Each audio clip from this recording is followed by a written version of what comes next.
Warahmatullahi wabarakatuh.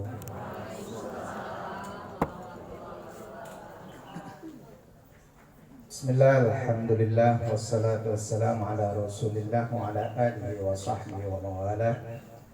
Subhanaka la ilma lana illa ma 'allamtana innaka antal alimul hakim. Rabbi shrah li sadri wa yassir li amri wahlul 'uqdatam min lisani yafqahu qawli, amma ba'd. Yang saya hormati orang tua kami, Bapak Kiai Haji Afifuddin. Yang saya hormati pula Bapak orang tua kami juga, Bapak Kiai Haji Taufik Rahman, serta Kang Farid, serta pengurus daerah Al-Jamiatul Wasliyah Bandung, ibu-ibu sekalian, bapak-bapak sekalian yang dirahmati Allah Subhanahu wa taala. Alhamdulillah, pagi hari ini saya bisa duduk bareng dan bisa bertemu dengan bapak-bapak dan ibu-ibu sekalian. Dari Cirebon saya jam 6. Saya pikir terlambat, tapi alhamdulillah tidak.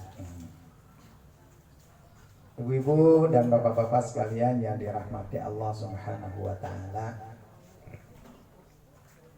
tadi banyak disampaikan tentang persoalan berangkat haji. Allah Subhanahu wa taala berfirman, wa adzim fin nas bil hajj ya'tuka rijalan wa ala kulli dhamirin ya'tina min kulli fajjin 'amik. Ketika Nabi Ibrahim alaihissalam selesai membangun Ka'bah, Ka'bah terbangun, lalu kemudian ada seruan dari Allah, perintah dari Allah. Adzin finnas, panggil tuh manusia untuk pergi haji. Nadi finnas da'iyan lakum ilal hajj ila hadzal bait. Ibrahim, kau selesai bangun Ka'bah, panggil manusia ini untuk datang kemari melaksanakan haji. Nabi Ibrahim alaihissalam jawab, ya Rabb, ya Tuhan kami, kaifa uballighun nas, bagaimana saya ngomong kepada manusia? Wa sawti la yanfudhuhum, suara saya nggak nyampe kepada mereka. Saya di sini kekuatan suara saya seperti apa juga, sedangkan manusia sedunia bagaimana mungkin akan bisa menembus suara saya? Teriak kayak pun belum ada speaker. Ada speaker juga nggak nyampe ke kawaluyaan sini kan. Makanya kata Ibrahim alaihissalam jawab, ya Rabb, wahai Tuhan, kaifa uballighun nas, bagaimana saya menyampaikan seruan ini kepada manusia? Wa sawti la yanfudhuhum, suara saya tidak akan bisa nyampe kepada mereka. Faqala, Allah Subhanahu wa taala menjawab, nadi, panggil, wa alainal balagh, tenang, tanggungan saya untuk menyampaikan panggilan itu masuk ke telinga-telinga seluruh manusia di dunia. Itu urusan saya menyampaikannya, kata Allah. Faqama Ibrahim ala maqam, lalu Nabi Ibrahim berdiri di makam. Makam itu tempat, makam itu bukan makam, bukan kuburan, bukan loh ya. Qama yaqumu, itu berdiri. Makam itu tempat berdiri. Maka nanti Kang Farid, di sekitar Ka'bah itu ada makam Ibrahim. Makam Ibrahim itu adalah di mana Nabi Ibrahim dulu berdiri tatkala beliau membuat atau sedang membangun Ka'bah itu.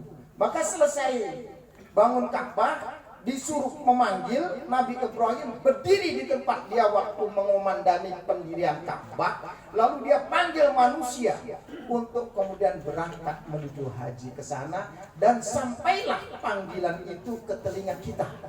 Ya kan?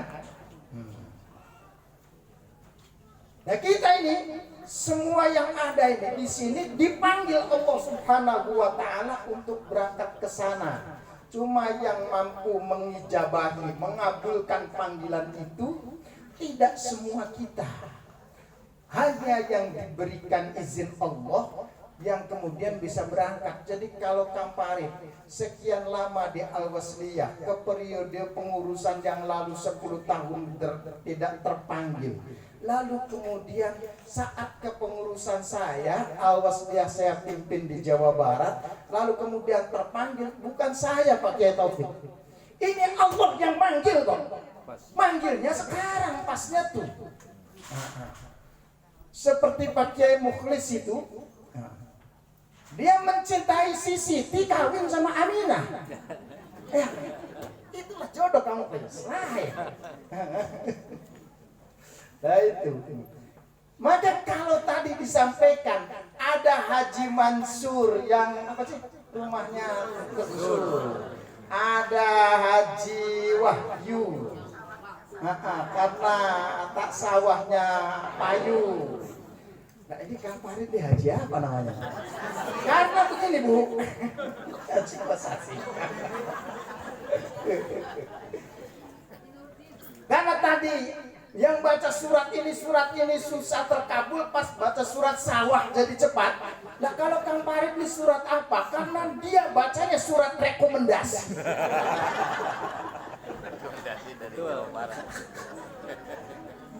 Surat sawah itu prosesnya lama Pak Kang Farid. Begitu tanah laku daftar dulu. Sekarang Bu, daftar sekarang berangkat 15 tahun yang akan datang. Iya. Berangkat sekarang, daftar sekarang, berangkat 15 tahun yang akan datang. Saya tulis surat rekomendasi dengan Kang Farid, seminggu kemudian langsung berangkat. Amin, amin. Nah itu surat apa itu namanya tuh? Surat sakti. Surat sakti. Nah, itu persoalan panggilan. Nah, makanya kata Allah Subhanahu wa taala, nadi binas, panggil ke manusia. Maka oleh karenanya Pak Bu, dalam sebuah hadis Rasulullah sallallahu alaihi wasallam bersabda, la tasuttur rihal. Jangan apa ya? Tasuddu. Jangan kedereng-dereng cingkrem.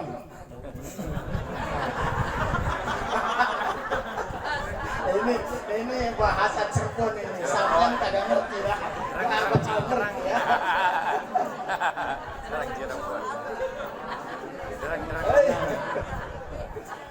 Jangan kedereng-dereng cingkreng itu nggak boleh maksa-maksain diri.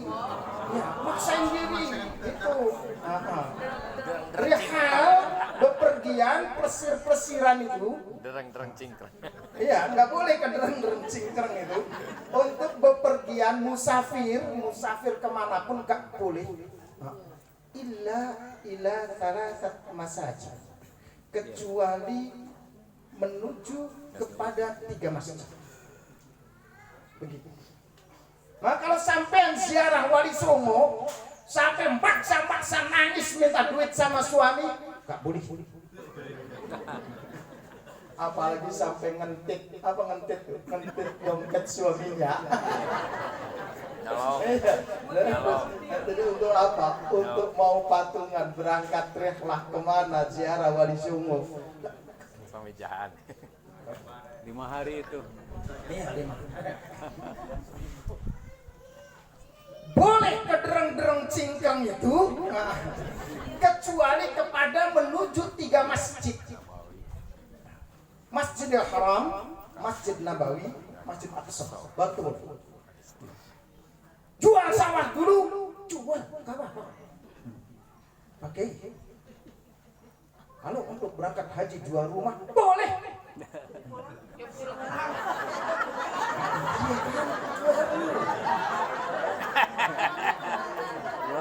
Nanti apa maju? Pulangnya ke saung. Iya kan, bisa saja orang jual rumah dulu karena rumahnya kan tidak satu, sampean rumahnya satu. Rumahnya 5. Nah, kalau dia rumahnya 3, dijual 1 masih 2.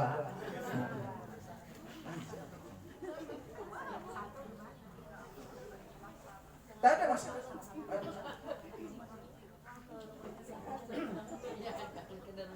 Saya aku yakin sepanjang kita menginfakkan harta untuk Allah Subhanahu wa taala, Allah pasti akan ganti. Dan pergantian itu berlipat. Pergantian itu berlipat. Minimal 10. Kayak Allahumma ya Allah, sekedar tahadduts bin nikmah. Saya cerita dengan nikmat, kenikmatan dari Allah Subhanahu wa taala. Saya punya rumah rewat. Area itu gubuk itu masya Allah gubuk sekali.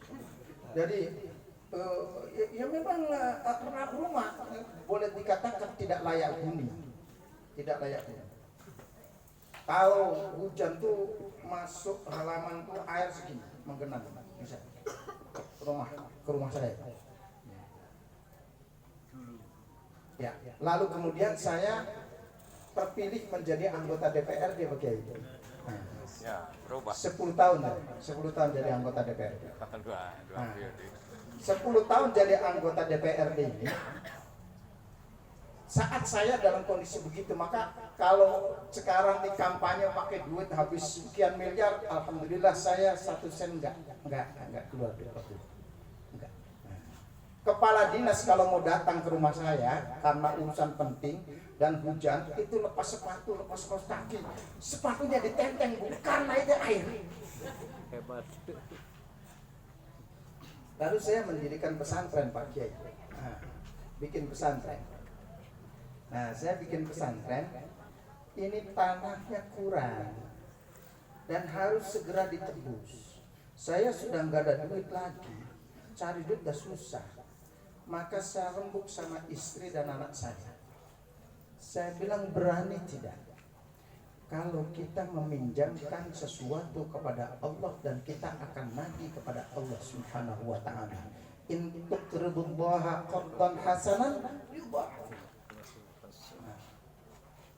Kalau kita meminjamkan pada Allah, Allah akan berikan berlipat. Pengen punya rumah gedung tidak? Rumah gedung mewah, besar, nyaman, ber-AC, bawahnya karpet, kamarnya besar. Pokoknya ukuran mewah sekali ukuran kita. Mau tidak?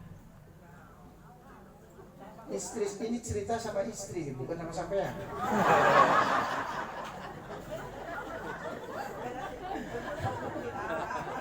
Tadi istri saya belum mau aja. Saya panggil istri saya Adi. Meskipun suamimu jadi anggota dewan, kayaknya nggak mungkin bangun rumah. Kecuali kalau suamimu mau makan tikus, mau kecoa, makan kalajengking, makan segala macam itu baru. Tapi kalau jujur-jujuran kayak begini nggak bisa. Tapi kalau mau pengen punya gedung, saya bilang rumah yang bagus, rumah yang kita tempati ini kita jual. Lalu kemudian kita belikan tanah pesantren itu dan kita tidak nagih uang kepada pesantren untuk bayar kembali pada kita nagih kepada Allah Subhanahu wa taala. Ini cerita betulan ini, karena pengalaman saya. Singkat cerita setuju. Itu rumah saya jual laku 50 juta. Tahun 2008 saya jual 50 juta. Di manakah kemudian saya tinggal? Ngontrak lah. Saya ngontrak lah di tempat. Nah, saya minta waktu 1 bulan untuk saya menempati rumah yang sudah saya jual, sementara saya mencari kontrakan. Nyari kontrakan 1 bulan, Bu, kagak dapat. Susah, nggak dapat. Betul nggak dapat. Saya bilang saya minta tambah 1 bulan lagi, nggak bisa. Waktu terhabis. Silakan Bapak keluar. Ini rumah kamu. Waduh, saya bilang, Bu, Pak, bagaimana kalau saya ngontrak saja di rumah Bapak 1 bulan lagi? 1 bulan aja. Ya udah silakan ngontrak. Saya kasih 200.000 kalau itu nggak mau, dia minta 350, saya bayar 350.000. Jadi saya ngontrak di rumah saya sendiri. 1 bulan. Ini cerita ya. Sudah kemudian itu apa namanya selesai. Alhamdulillah kemudian 20 hari kemudian saya dapat kontrakan, saya tinggal di rumah kontrakan. Ketika saya lagi tidur bareng, ibu tuh selalu bilang, Bi, Gusti Allah kapan bayarnya ya? Karena tidak ada sampai dengan hampir saya selesai masa jabatan tuh tanda-tanda kemampuan bikin rumah tuh nggak ada, Pak. Begitu, Bu. Nah, saya bilang Allah belum waktunya membayar. Tak kalau Allah sudah waktunya, tahu kapan Allah akan membangunkan gedung yang kita janjikan dulu, yang saya janji, itu waktunya ada. Ketika datang waktunya, tak ada yang sulit bagi Allah Subhanahu wa ta'ala. 2 tahun menjelang akhir masa jabatan, Pak, saya paksakan untuk bikin rumah dengan modal 54 juta. 54 juta. Itu untuk fondasi aja kurang. Begitu buka fondasi, rumah saya besar, silakan ya. Kampari udah datang, ya kan? Rumah saya besar dan mewah. Itu sejak buka fondasi, ini saya berdiri aja. Sejak saya buka fondasi, terus sampai kemudian membangun, sampai berdiri, tidak pernah berhenti orang bekerja dan selalu ada saja rezeki yang datang. Tim sukses saya tuh datang bawa kayu, ada yang bawa bata, ada yang segala macam. Begitu diganti oleh Allah Subhanahu wa ta'ala. Maka ini kembali kepada haji. Ngomongnya ngabur segala-gala. Kepada haji, tatkala kita memaksakan diri untuk Allah Subhanahu wa ta'ala, maka Allah akan ganti. Itu hakul yakin. Maka ada orang, saya ini pengalaman saya saja. Waktu haji Kamparit ya, kan wukuf di Arafah. Nah, bahwa haji itu kan wukuf di Arafah. Kalau nggak wukuf nggak bisa sah haji. Nah, ketika di Arafah itu wukuf, ada orang, temennya jamaah haji lah biasa. Yang lain di tenda, dia di luar tenda di bawah pohon. Dan dia Masya Allah, Pak Kiai, berdoa saja sambil baca Fatihah, baca kulhu lagi, Falak bin Nas lagi, Fatihah. Apalnya cuma itu. Tapi anehnya, sambil baca Quran, baca doa segala macam, itu sambil gambar mobil. Nanti dihapus lagi, digambar mobil lagi, dihapus, tapi sambil doa. Ini ada sesuatu yang ganjil saya. Jadi dia pas menghadap kiblat, saya di belakangnya begitu. Nah ini kok gambar mobil dihapus lagi, gambar mobil dihapus. Saya colek, wih. Apa Pak Haji? Nanti baca ayat Quran sambil gambar mobil tuh, ngapain? Yang tekun coba kalau berdoa tuh jangan sambil main-mainan kayak begitu. Pak Kiai, saya bukan mainan. Saya berangkat haji di sini habis dari jual mobil. Makanya saya gambar mobil saya, pulang dari sini saya minta diganti mobilnya. Rupanya dengan caranya Pak Kiai dia berdoa. Tak berselang lama pulang haji. Kemudian saya kontak-kontakan sama dia, wih, mobilnya udah diganti belum? Bulan berikutnya mobilnya ganti belum? Bulan ketiga ganti belum? Udah, nanti pada waktunya diganti. Masuk bulan keempat, alhamdulillah saya dapat mobil dari dealer. Langsung ganti. Nah gitu. Itu panggilan dari Allah Subhanahu wa taala. Maka haji itu adalah benar-benar panggilan. Kenapa dipanggil? Ini yang dipanggil Kamparit sesungguhnya yang dipanggil ada satu anugerah besar. Dan kenapa kemudian yang lain diberikan kelonggaran untuk memaksakan diri berangkat ke sana? Ada sesuatu yang luar biasa dari dari haji itu. Karena ada satu hadis Rasulullah Shallallahu Alaihi Wasallam bersabda, "Salatun fi masjidi hada, salat di masjidku yang ini, yaitu Masjid Nabawi, khairun min alfi sholatin fi masiwa." Itu jauh lebih baik ketimbang 1000 kali sholat di luar dari masjidku ini. Illal haram, kecuali Masjidil Haram. 1000 sholat tarawih 24 rakaat aja pada gak kuat. Ya kalau sholat tarawih ini di kampung, nggak di Bandung lah. Saya di tempat sana Cirebon.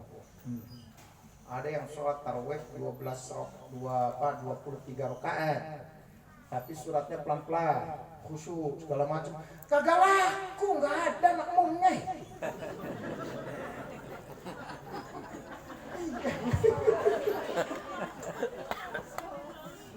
Kabur. Sebelah sananya lagi ada yang 8 rakaat tarawihnya, ditambah witir 3 kali. Witirnya nggak pakai dua salam, itu sekaligus 3. Tapi 1 kali rakaat bacanya itu 1 lembar. Gitu. Itu saya cek nggak laku juga. Kesel. Tapi ada yang 23 rakaat cepat sekali, itu yang laris.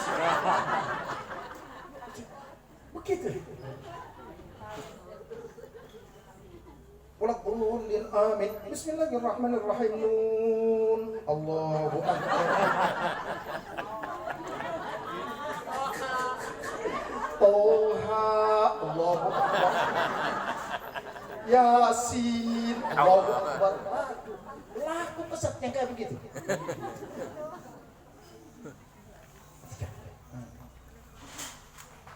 Masjid Nabawi 1 kali rakaat, 1 rakaat, 1 sholatan bandingannya 1000 sholat di luar Masjid Nabawi. Kalau sampean mau sholat di Sunan Gunung Jati sana Cirebon, sholat di Sunan Ampel sana, di Sunan Kudus, Sunan Muria, sama aja dengan Kawaluyaan. Gak ada jaminan barokah lebih baik di sana, gak ada. Sebab yang lebih baik masjid itu cuma 3. Itu Masjid Nabawi khair min alfi sholatin fi masiwa illal haram, kecuali haram. Kalau Masjidil Haram itu afdal min mi'ati sholatin fi hadzal masjid. Kata Nabi, kalau Masjidil Haram lebih baik 100 kali lipat daripada masjidku yang ini. Jadi kalau Masjidil Nabawi 1000, nah ininya lebih bagus di 100 kali, berarti bila dibandingkan dengan Masjid Kawaluyaan 1 banding 100.000. Iya kan? Luar biasa. Makanya dibolehkan, dipaksakan diri begitu. Cuma punten Kaparit, awas Kaparit ya. Ini saya dalam tausiah haji selalu saya sampaikan. Bu, kalau sholat 1 rakaat banding 100.000 rakaat, ya Bu ya. Kalau nyolong sendal kira-kira bagaimana?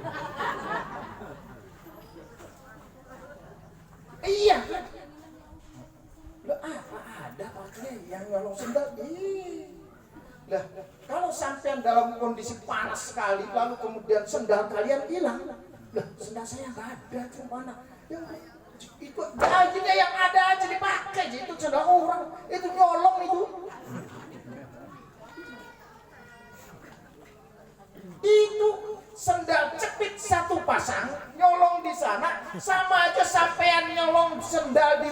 100.000 sendal.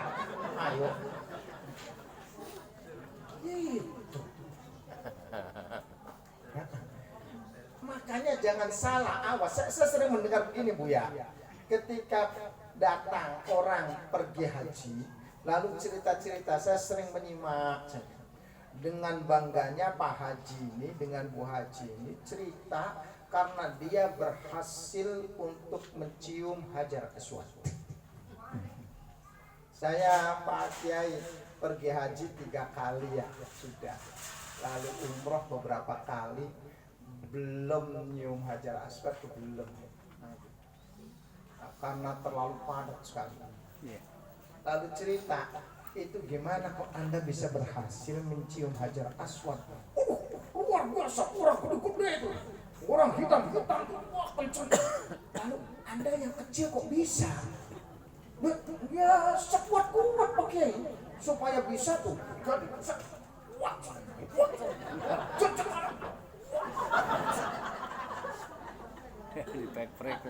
Karena begitu, maka kemudian dia berhasil mencium Hajar Aswad. Itu 1 kali sikut kan 100.000 sikut ya. 1 kali tendang itu 100.000 tendangan. Kemudian mencegah diri dari berbuat kezoliman wajib. Itu kan Bu ya.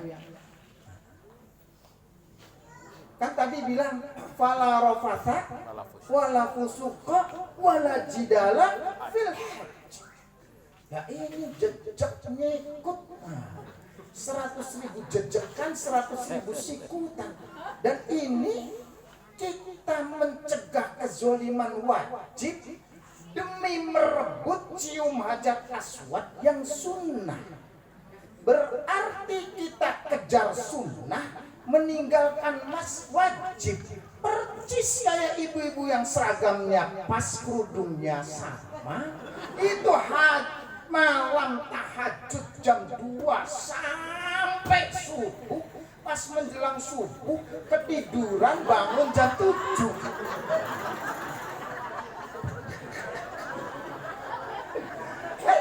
Jadi ngejar tahajud korek, dia berdoa kencang khusyuk. Pas sholat subuh ketiduran, bangun jam 7. Sholatnya sholat subuh jam 7. Ini gimana Bu? Sampai yang ngejar sunnah, meninggalkan yang wajib. Tuh. Ada fenomena menarik. Ini di kampung sana. Sampean enggak? Ibu-ibu tekun sekali pengajian.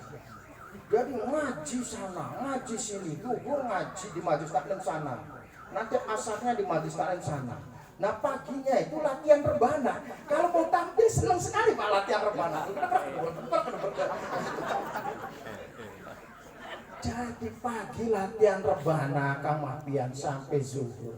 Lalu habis zuhur ngaji di satu majelis taklim. Habis asarnya ngaji lagi. Lalu pulang maghrib sebentar. Habis isya latihan lagi.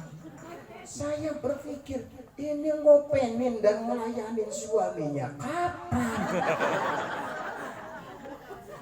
Iya. Satu hari ini bapak-bapak ini semuanya ngumpul ngumpul di rumah mertua saya. Itu saya sibuk ngaji terus, apa kita juga belum makan apa segala ini belum ya. Makasih. Ini belum makan. Astagfirullahaladzim. Meninggalkan yang wajib, mengejar yang sunnah. Ini nyium Hajar Aswad sama aja nih Kak Farid. Awas nih, hati-hati. Tuh. Nah itu yang kemudian berkait dengan haji itu begitu. Nah, oleh karenanya maka tatkala kita haji di sana, ini haji nih ceritanya haji kan adzin fin nas kan sedunia Pak. Yang paling banyak itu memang jamaah itu Indonesia.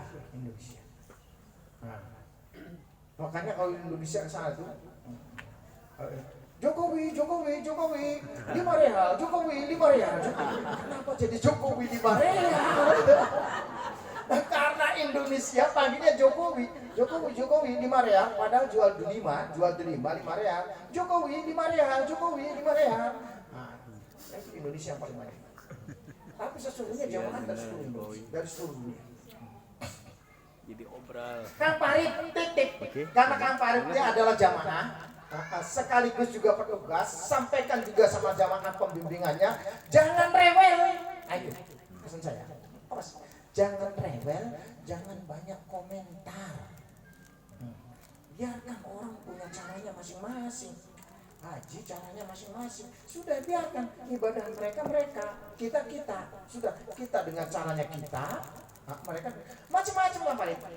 Allahu Akbar. Enggak pakai sedekah, enggak. Lurus. Ada yang sajadahnya dikasih pasir. Ada. Sudah jangan rewel, mau dikasih pasir, mau dikasih batu, mau dikasih apa, sudah. Yang penting kita begini. Nah, gitu.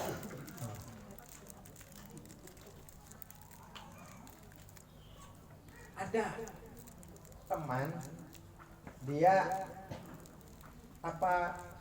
kerjanya di rumah punya pabrik heller tuh, heller gilingan. Jadi bersentuhannya dengan petani dan memang dia petani.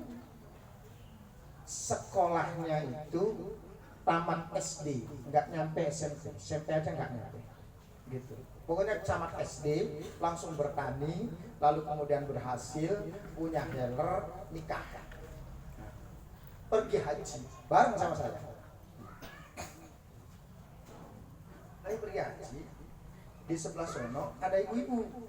Kan kalau sholat sunat itu kan biasa bareng Pak ya, rame tuh. Kecuali sekarang di kamar ya. Kalau sholat fardu begitu selesai perempuan suruh ke belakang.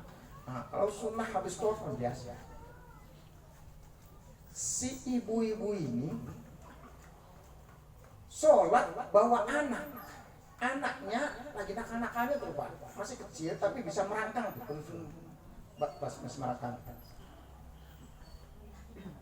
Jadi ketika berdiri Allahu Akbar, si bayi digendong, anak digendong sampai walat bacik, sampai ruku masih digendong. Nah ketika sujud kan ditaruh, ya kan? Ditaruh. Sujud, 2 sujud, anak kan sudah nyampe sono. Ya.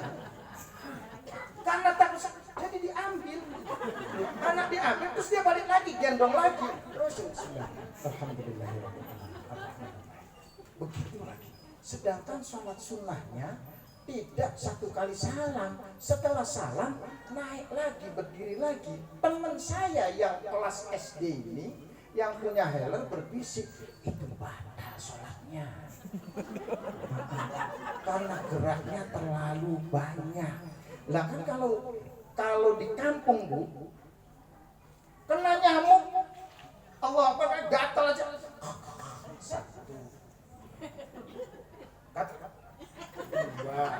Kalau 3 kali nganggapnya batal, maka sudah 2. Ada nyamuk sebelah sini, dia gegak. Dia tahan. Karena takut batal. Lah ini melangkah ke sana. Dia jadi jangan rewel, biarin. Lulu kita. Dia kita. Haji harus dikasih tahu, kasihan. Diam, jangan. Sudah ente duduk di sini, ente tidak boleh. Dia jadi sholat aja. Ayo, saya sholat. Begitu saya lagi sholat, dia ke belakang, langsung ngasih tahu. Batal. Dengan sebisa-bisanya ngomong sambil isyarat, misalnya bahasa Jawa. Hadisnya anta. Kalau Rasulullah sallallahu alaihi wasallam salatul tasihhu wa rawahu Abu Hurairah an Anas bin Malik radhiyallahu anhu. Hadis berebel semuanya, dalil keluar semua. Astagfirullahaladzim. Terus dia syukur. Jadi saya datang dia. Afan ya Umar, na'am, sahibana, la ya'rif syai', na'am, ma fi mushkilah. Ma wajibuka fi biladika anta? Min ayn? Min Misr. Dari Mesir. Ternyata ibu itu dari Mesir. Aina wadhifatuka fi jami'ah aw fi al-madrasah? Ana mudir kulliyah tafsir wal hadith fi Jami'ah Al-Qahirah. Saya direktur pasca sarjana bidang hadis dan tafsir. Ada. Direktur pasca sarjana bidang hadis dan tafsir ditegur oleh keluaran SD. Saya bilang jangan ribut. Itulah kalau rewel, saya bilang. Ente SD kok masih tahu. Tuh begitu. Itulah. Nah,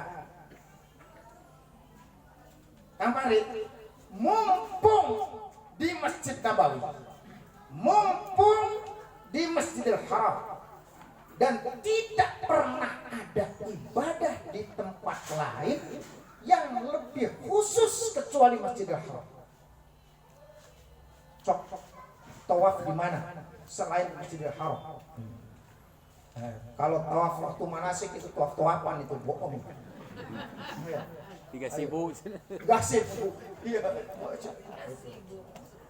Ka'bah palsu kan ya. Di tempat lain nggak ada ibadah yang kayak gitu. Kecuali di Masjidil Haram. Ada waktu yang Allah kabulkan segala macam doa. Waktu tertentu. Ya kan?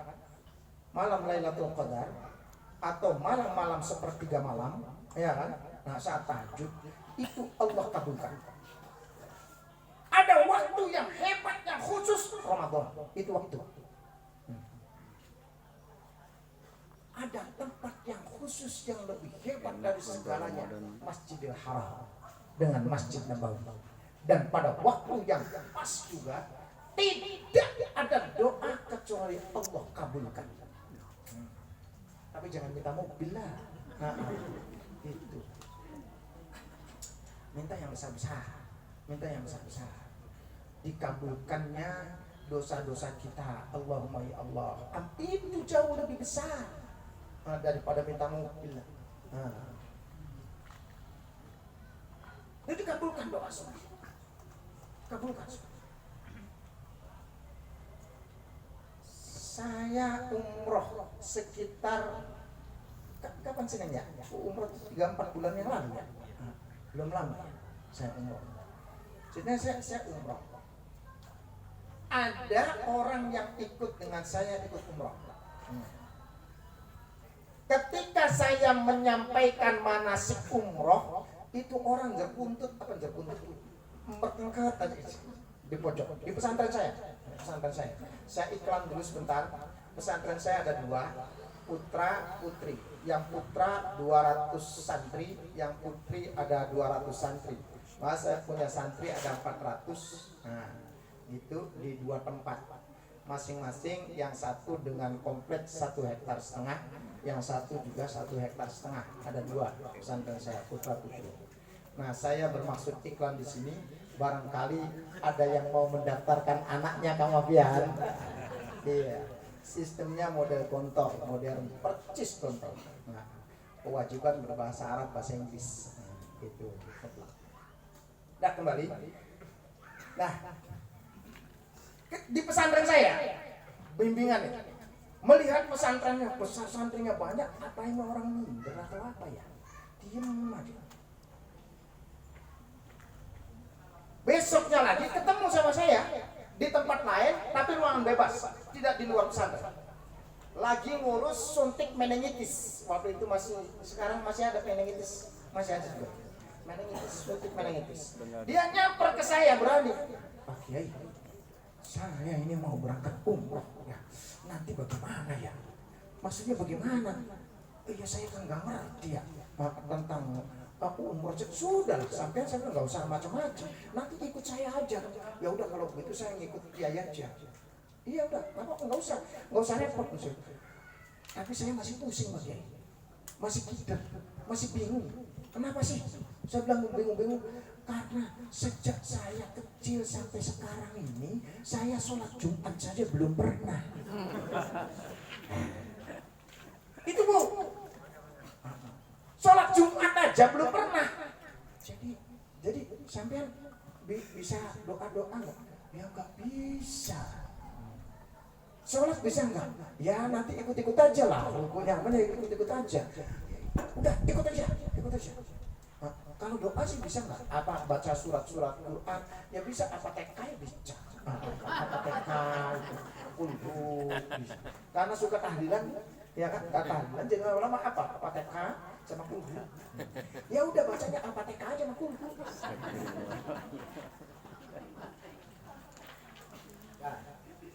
Berangkat dulu sampai Madinah duluan saya. Madinah. Kemudian satu malam kita akan masuk kepada Raudhah.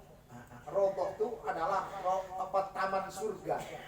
Ma baina ujrati wa baina mimbari raudhatun min riyadil jannah, kata Allah, kata Rasulullah. Antara kamarku dengan mimbarku itulah Raudhah, doa langsung dapat. Ini sebut namanya Pak Suganda, Pak Ganda. Nanti ikut saya berdoa yang khusyuk. Saya doanya doa apa Pak Kiai?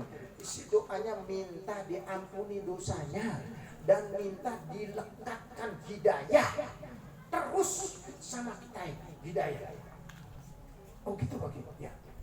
Pak Ganda nanti samping saya aja. Kita di Raudhah. Singkat cerita, saya sholat. Allahu Akbar. Saya khusyukkan hati, saya khusyukkan pikiran, pantang kepada Allah Subhanahu wa taala. Pak Suganda ini di samping saya. Allahu Akbar.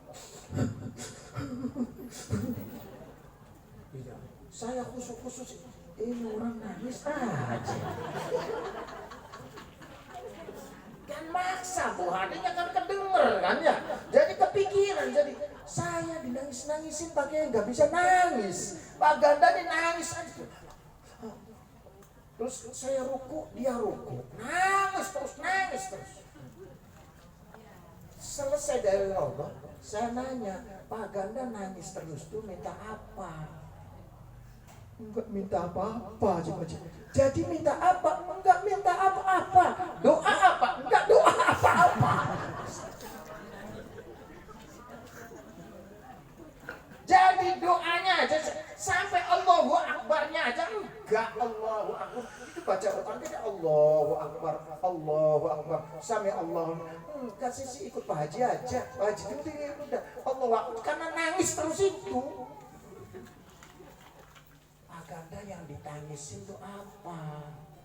Saya yang ditangisin itu saya tuh nanti masuk neraka. Enggak, karena saya belum pernah sholat.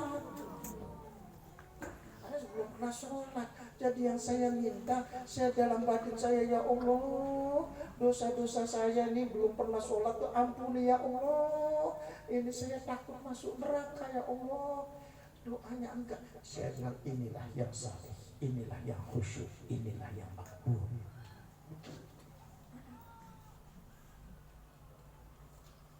Maka permintaan kepada Allah itu tidak harus langsung diungkap Allah Ta'ala.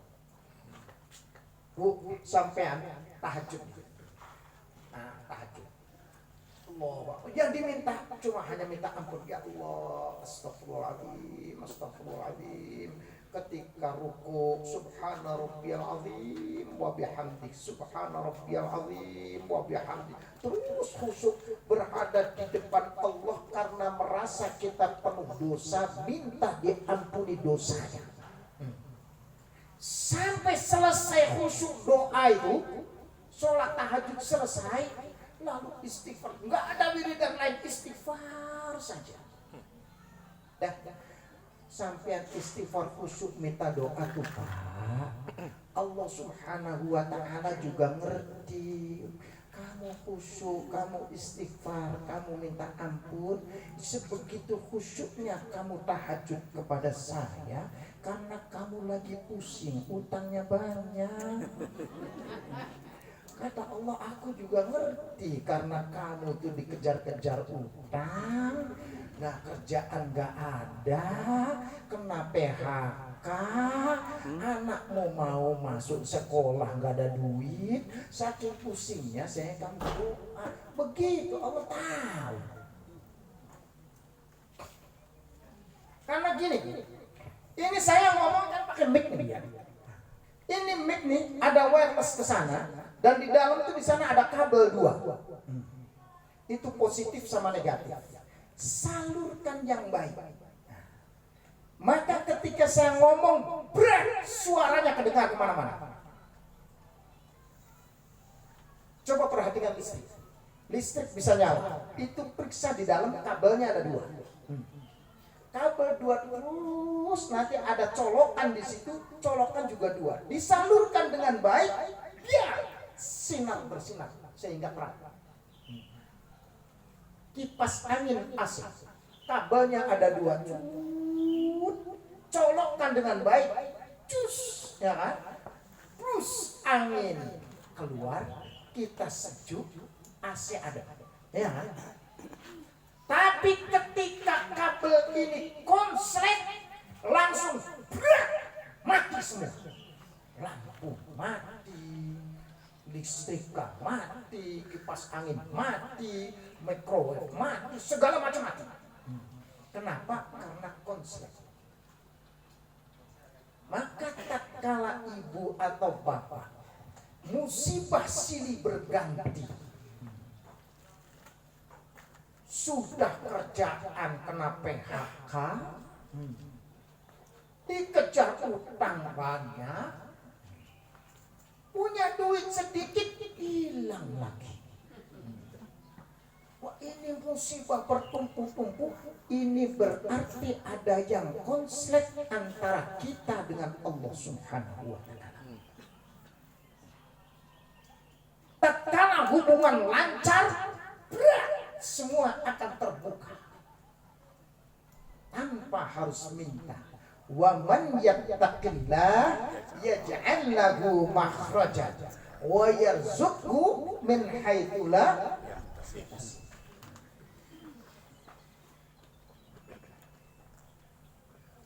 Hubungan benar, semua beres. Ketika kita punya masalah, berarti ada masalah dengan Allah Subhanahu wa Ta'ala. Istighfar, minta ampun, semua selesai. Ada satu cerita zaman Nabi Nabi Nuh, Nabi Yunus.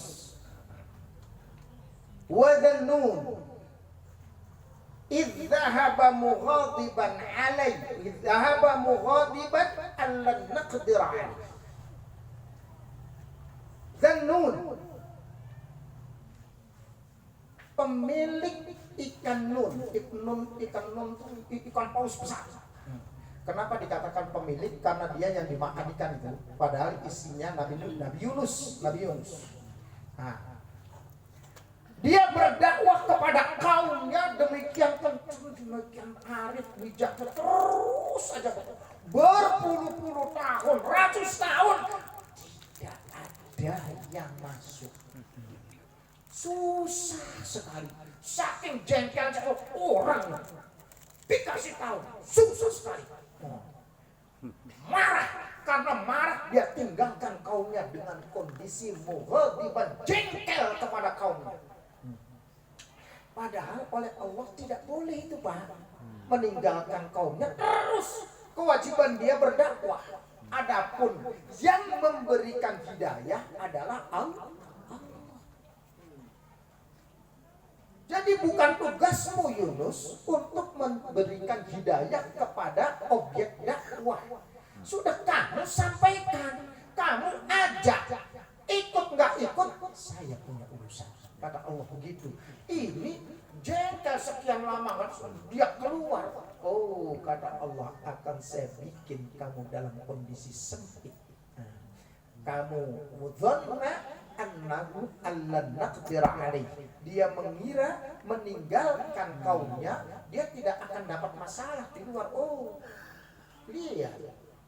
Jalan terus menyusur ceritanya sampai di tepi laut. Begitu di tepi laut dia lagi nongkrong. Nah, ada ombak besar, wuss. Lalu kemudian dia diseret oleh ombak masuk ke tengah laut, wuss. Begitu hanyut dalam gelombang. Ada ikan besar, ikan paus makan dia, wuss. Masuklah dia di dalam perut. Nah, di dalam perut. Kemudian di dalam perut ikan itulah Nabi Yunus masih hidup, itu di dalam perut ikan masih hidup. Wanada fil dhulumat. Lalu Nabi Yunus menadahkan tangan berdoa kepada Allah fil dhulumat, di dalam kegelapan yang berlipat-lipat. Bukan kegelapan satu, kalau zulum itu satu. Fil dhulum dalam kegelapan. Ini zulumat, kegelapan yang berlipat-lipat. Kenapa? Di dalam perut ikan, meskipun ikannya di matahari tetap gelap, iya kan? Tuh.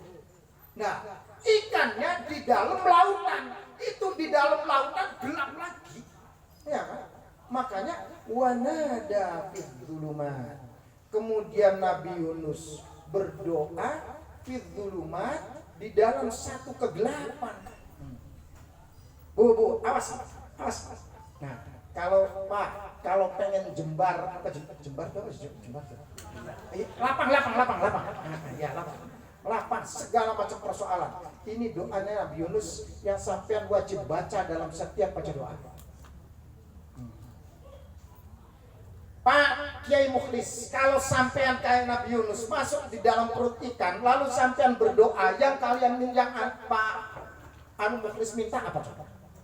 Ya Allah, selamatkan aku ya Allah, keluarkan aku dari musibah ini ya Allah. Ya, kan begitu yang kita minta kan?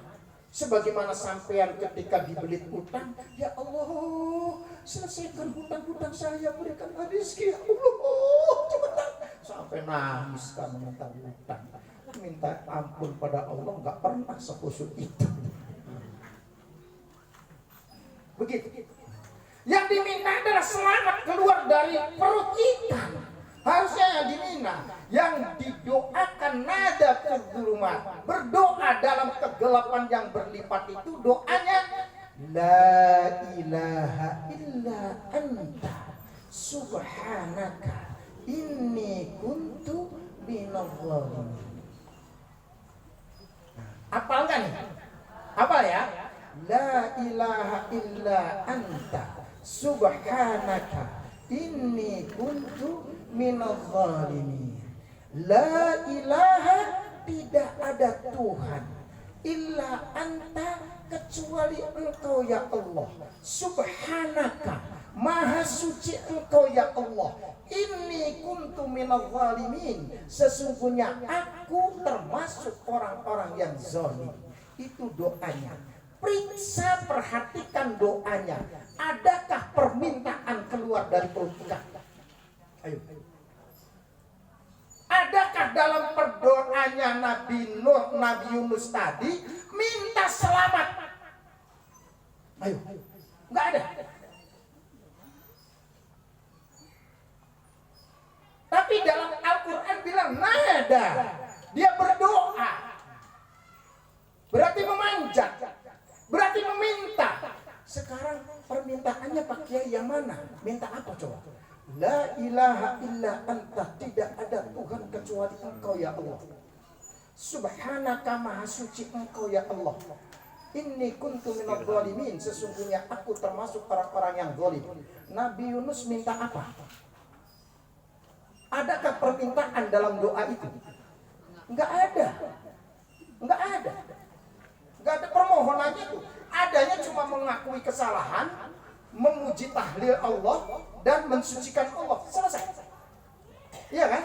Tapi ayat berikutnya fastajabna lahu, maka aku kabulkan permohonannya. Wa najjaynahu, dan aku selamatkan dia. Minal ghammi, dari persoalan-persoalan ketenggelaman dia. Wa kadzalika nunjil mu'minin, dan demikianlah caranya aku selamatkan orang-orang mukmin. Ayo. Fastajabna lahu, lalu aku kabulkan permintaannya. Padahal Nabi Yunus gak minta apa-apa. Iya kan? Karena Nabi Allah tahu, biar kata cuma la ilaha illa anta subhanaka inni kuntu minadh dhalimin. Aku adalah orang-orang yang zalim ya Allah. Ampunilah aku ya Allah. Ampunilah aku. Kamu itu pengen keluar dari perut ikan, aku juga tahu. Kamu pengen juga selamat supaya keluar segera. Aku tahu. Fastajabna lahu, aku kabulkan doa dan permintaannya. Wa najjaynahu, dan aku selamatkan dia minal ghammi. Wa kadzalika nunjil mu'minin, demikianlah caranya aku kabulkan permohonannya. Tuh, paham ya dia? Itu. Jadi kalaupun istighfar saja terus dia tahu, aduh istighfar kamu banyak, khusyuk sampai keluar air mata gitu, minta ampun kepada Allah. Air matamu adalah air mata utang, air matamu adalah air mata minta duit, minta rezeki. Gusti Allah ngerti itu. Itu. Begitu Bu, ya kan? Nah, terakhir. Ini saya ngomong nggak berhenti-berhenti. Terakhir, yang belum haji kira-kira acungkan tangan coba yang belum haji. Ayo. Oh, masih banyak. Pengen tidak Bu ke sana?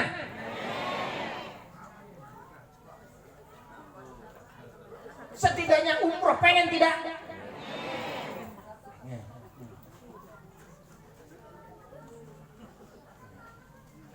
Ada satu kiat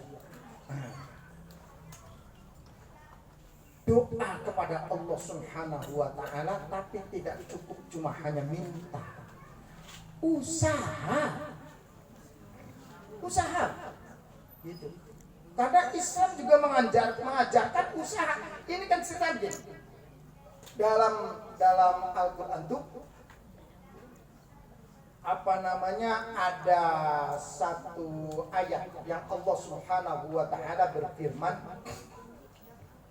Ini kan ceritanya begini. Tatkala Nabi Ibrahim alaihissalam dengan Nabi Ismail dengan Sarah dengan menggendong bayi ini. Nah, kemudian ada firman untuk kemudian ditaruh Sarah ini dengan Sarah apa Hajar ini dengan Ismail ini ditaruh di dekat Ka'bah situ. Rabbana, kata Nabi Ibrahim, Allahumma ya Allah, wahai Tuhan kami, inni askantu min dzurriyyati, aku taruh anak istriku itu, ditaruh di mana? Biwadin ghairi zizar'in, di satu lembah yang tidak pernah bisa tumbuh-tumbuhan sama sekali. Inda baitikal muharram, dekat Baitul Haram, dekat Ka'bah. Itu Hajar tubuh ketika ditaruh, Ibrahimnya pergi, suamiku, ini kepriben kan? Kepriben. Aduh, serbuannya keluar. Ini ini suamiku. Ini gimana kami ini? Ini kan tidak ada orang, tidak ada rumah, dan tidak ada tanaman, tidak ada kau tinggalin makanan, kau ditaruh di sini nih bagaimana? Ibrahim tidak menjawab. Ketika alihada amarakallah, Ibrahim, apa ini perintah dari Allah? Kata Ibrahim, iya ini perintah Allah. Ketika itu dinyatakan perintah Allah, Hajar langsung diam. Langsung dia menjalankan perintah Allah. Ibrahim meninggalkannya dia sendirian. Bu, sampean kalau ditinggal di mall oleh suaminya sendirian, nggak bisa pulang karena suaminya pulang duluan, marahnya bertambah. Padahal ditinggalnya di mall. Ini ditinggal fi wadin ghairi dhi zar'in, satu lembah yang tidak ada apa-apa. Begitu. Nah, si Hajar ini kemudian lama-lama air susunya nggak keluar, sementara Ismail ini menangis minta susu. Kalau saja sampean yang begitu pasti Allahumma ya Allah, gimana ya Allah, Allahumma ya Allah, kan begitu. Iya kan? Hajar tidak begitu. Ketika terjepit, susu sudah nggak keluar, anak nangis, lalu dia lari mencari air. Itu yang kemudian dia lari ke Bukit Sofa, lari ke Marwah, ke Sofa lagi, ke Marwah lagi, sampai 7 kali, dan diabadikan dengan sa'i itu kan Farid. Itu karena Hajar berjuang untuk apa? Membuktikan kesungguhannya dalam berjuang, memenuhi kebutuhan anak ini, dan dia berhenti sa'i setelah 7 kali putar-putar. Ketika sudah mulai tenaganya udah habis, baru kemudian dia pasrah, ya Allah sudah gak punya, jadi saya, karena dan anaknya nangis semakin menjerit, maka dia ingat anaknya, di samping dia tenaganya habis, dia datang nyamperin Ismail kan. Tuh, ternyata airnya memancar dari kakinya Ismail kan? Dan itulah yang Zam-Zam sekarang. Nah, pelajaran yang kita ambil tuh dari situ, buktikan usaha yang keras dulu, baru kemudian tawakal. Bukan kemudian kita tawakal dulu, kepengen tapi kagak mau usaha. Maka saya nanya, sampai yang kepengen berangkat haji, sampai yang kepengen umroh, tabungan umrohnya dapat berapa? Tabungan haji belum, ngomong kosong kalau begitu. Nah, begitu tuh. Ngopi. Nah, cerita lagi.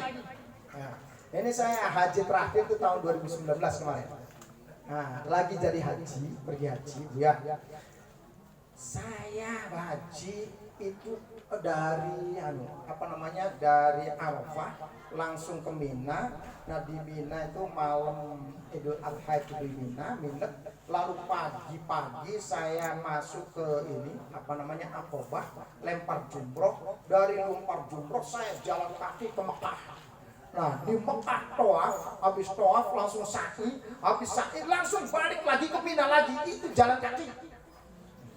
Jadi saya jalan kaki itu 1 hari 1 malam itu.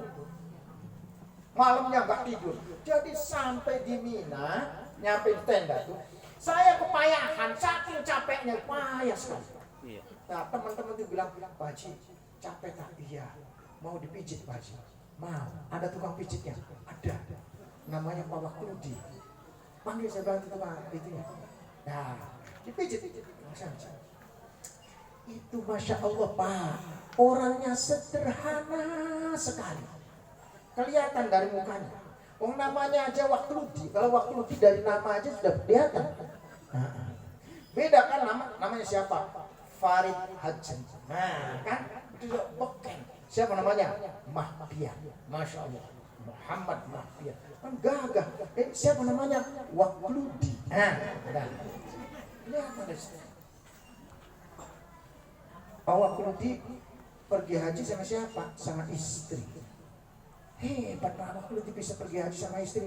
Ongkosnya luar biasa sekali.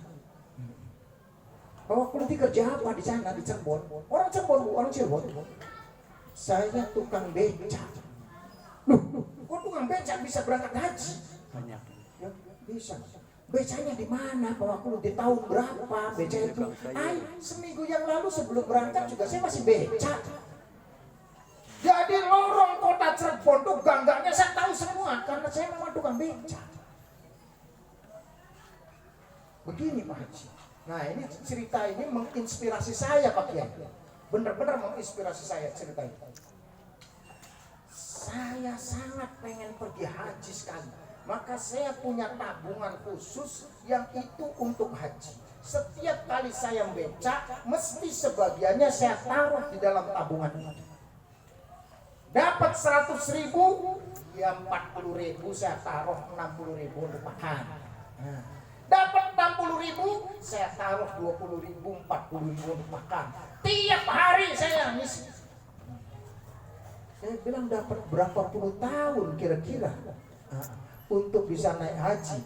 Coba perkirakan, kalau saja kita nyelengin satu hari 100.000, ya kan? Satu tahun tuh dapat 36 juta, belum cukup naik haji. Ini kalau 20.000 jadi berapa? 2 orang lagi yang berangkat haji sama istrinya. Ceritanya gimana Pak Wakludi kok bisa begitu? Saya jadi penasaran ya Bang. Begini Pak Haji, pokoknya ini tabungan ini untuk haji dan saya tidak akan berani pakai kecuali untuk haji itu. Karena ini punya Gusti Allah. Ini tabungan punya Allah Subhanahu wa taala. Karena ini uang sudah saya berikan untuk Allah Subhanahu wa taala, maka saya tidak berani sentuh. Meskipun saya kepepet sekali, kebutuhan saya nggak berani. Ya tapi sekali-kali pinjem kan bisa aja kan. Biar pinjem, saya nggak berani. Saya lebih baik pinjem kepada sesama manusia ketimbang saya pinjem kepada Allah Subhanahu wa taala. Betul. Begitu prinsipnya Bu. Begitu. Jadi dia nyalengin ini sampai dia terdesak masuk rumah sakit. Kenapa? Karena ini punya Allah. Saya tidak mau pinjam kepada Allah Subhanahu wa taala. Biar pinjam sama orang saja. Saya takut nggak bisa bayar. Begitu. Dengan kesederhanaannya otak seorang tukang beca, balangnya lebih baik saya pinjam sama orang. Karena pinjam sama Allah, saya takut nggak bisa bayar kepada Allah Subhanahu wa taala. Begitu. Belum lama saya nyelengin ini, ada orang kaya datang ke rumah. Dia senang pada tanah saya. Nah ini, apa mau tadi Haji Wahyu. Nah, dia punya tanah, sepetak tanah itu tempat sampah, pembuangan sampah, dan itu di pinggir kali. Dan itu murah dan tidak ada orang mau juru beli. Tapi orang kaya senangnya tempat itu. Sampai ngomong sama Pak Wakludi, saya beli saja. Ya silahkan kalau mau. Berapa Pak Wakludi maunya? Saya sih maunya yang penting saya berangkat haji sama istri. Jadi nggak tahu harganya berapa. Ya pokoknya bayarkan ONH saya sepenuhnya sama istri. Kau ambil utang. Silahkan. Salaman sama orang kaya itu Pak. Tanah sepetak kecil, pinggir kali, tempat buang sampah. Dia tidak tahu ongkos ONH-nya berapa karena yang ngurus itu seluruhnya orang kaya itu tadi. Sampai paspornya, sampai segalanya, semuanya diberesin semuanya sama dia berangkat kuliah haji. Nah, kalau duitnya itu yang kasih becak kemana? Nah ini Pak Haji, masih lecek-lecek gak karu-karuan, masih duit rupiah Pak. Yang ini Pak Haji masih utuh tuh. Loh, jadi jajannya bagaimana? Kan jajannya masih dari living cost. Ya kan dapat bikin kos Pak Haji, ya kan 100.500 real. Ininya masih ada. Nanti buat beli oleh-oleh, ya beli oleh-olehnya ini Pak Haji. Nanti nukernya bareng sama Pak Haji. Sama saya maksudnya. Masya Allah. Jadi itu tabungan untuk yang dari beca itu tidak tersentuh sama sekali. Allah berikan jalannya karena Allah sudah melihat percis bahwa Pak Wakludi ini sungguh kepengen. sungguh-sungguh berjuang menyisihkan uangnya dan tidak berani pakai sama sekali. Allah Subhanahu wa taala melihat berarti orang ini benar-benar lah sampean kepengen pergi haji kagak punya tabungan. Ini gimana? Tuh. Begitu. Jadi Allah kasih dari yang lainnya. Walladzina jahadu fina lanahdiyannahum subulana wa innallaha lama'al muhsinin. Orang yang benar-benar sungguh-sungguh untuk mencapai jalan-jalan kami menuju kepada kesana, dan ini untuk bertemu dengan aku, kata Allah, sungguh-sungguhnya dibuktikan. Lanahdiyannahum subulana, saya tunjukkan jalan untuk supaya kamu tercapai ke sana itu dengan caraku, kata Allah, dengan cara aku. Begitu, Bu. Nah, ayo tabungannya punya berapa? Ayo, mulai besok Siap. bikin tabungan dan setiap hari nabung untuk berangkat ke tanah suci. Dan saya tidak berani pakai termasuk untuk pelesiran ke Wali Songo. Itu ini khusus untuk ke sana. Nanti kapan berangkatnya? Allah Subhanahu wa taala panggil, Pak. Panggilannya kapan tibanya? Allah Subhanahu wa taala yang ngatur kapan kita dipanggil. Tapi kita sudah tua, tidak ada urusan tua dan muda. Berapa banyak yang muda tidak bisa nyampe, berapa banyak yang tua yang sudah nyampe. Tapi kita tidak sehat, berapa banyak orang yang sehat tidak nyampe, berapa banyak orang yang tidak sehat tapi nyampe pulang balik. Gak ada masalah, tapi yang Allah minta adalah kesungguhan. Gitu. Begitu. Paham ya? Paham ya? Ya, udah. Ya. Ini masih banyak yang saya ingin sampaikan. Saya udah serak lah. Udah cukup sampai di sini aja. Hah? Ya, mau duhur sampean dengerin enak sayanya ya. Oh, sudah duhur. Udah. 10 menit lagi. Ya, sudah cukup. Terima kasih Bapak Ibu. Mohon maaf atas segala kekurangan-kekurangan atau kalimat-kalimat saya. Saya Cirebon tuh orang pesisir, Pak. Karena orang pesisir biasa ngomongnya tuh kasar-kasar, Pak ya, gitu. Kalau orang Sunda itu biasanya halus-halus ngomongnya tuh, lembut-lembut ya. Jadi mohon maaf kalau ada kata-kata dari saya yang kasar. Karena memang saya makhluk kasar. Jadi kalau mau yang halus-halus, nanti undang penceramahnya makhluk halus saja. Kasar, mohon maaf atas segala kekeliruannya, atas segala kekurangannya. Mudah-mudahan ada manfaatnya. Terima kasih. Aku qouli hadza wa astaghfirullah li wa lakum. Wassalamualaikum warahmatullahi wabarakatuh.